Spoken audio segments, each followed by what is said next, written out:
I'm George Stephanopoulos, and this is Nightline. Tonight, one of the most fascinating figures in popular music. My tambourine is still shaking. Tonight, Beck.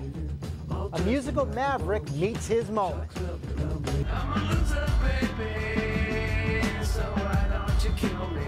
It's been more than a decade since Beck arrived with Loser, a surreal homemade hit that rode a hip-hop beat to become a slacker anthem.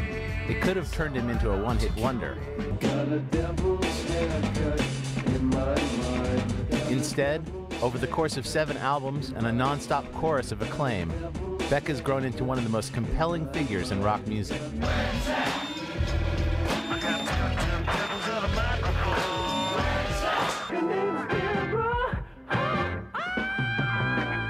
And with his talent for collage, he's created a freewheeling mix of rock, hip-hop, traditional musics, and some sounds that usually only come out of video games.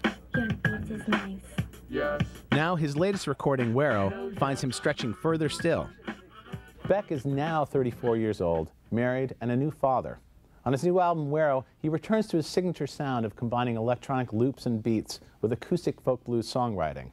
But his lyrics are clearly more autobiographical, often dealing directly with disillusionment and loss. We first caught up with Beck last month at a packed London club on the eve of the new album's release, and an open-ended touring schedule, and the biggest marketing offensive of his career. From an appearance on Saturday Night Live,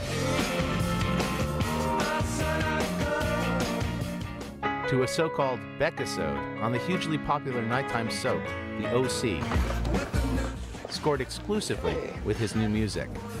Wait a sec. To Starbucks, Soy latte, please. where you can have your Beck to go.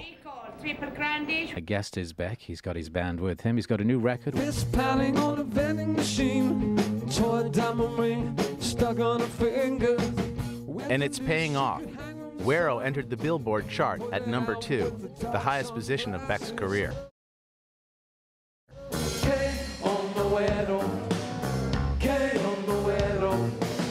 Can you explain the meaning of Wero? Wero, it means white boy. It's kind of a slang word. It's something that I would hear growing up, you know, something I'd hear on the street, walking to school, get called Wero.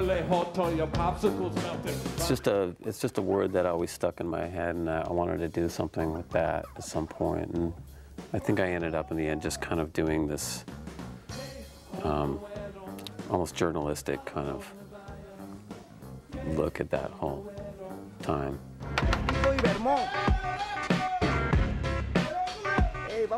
The vibrant culture clash of the poor Los Angeles neighborhood where Beck grew up seems to have inspired a love of collage, of mixing and contrasting unlikely combinations. I grew up near MacArthur Park, which is right next to downtown, and I guess it's kind of the old LA of the 30s and 40s, but you know, by the time I was born, it was a little more dilapidated, and a lot of stuff was getting torn down. And it was mostly immigrant neighborhood, especially at that time. You know, Salvadorian, Guatemalan, Mexican.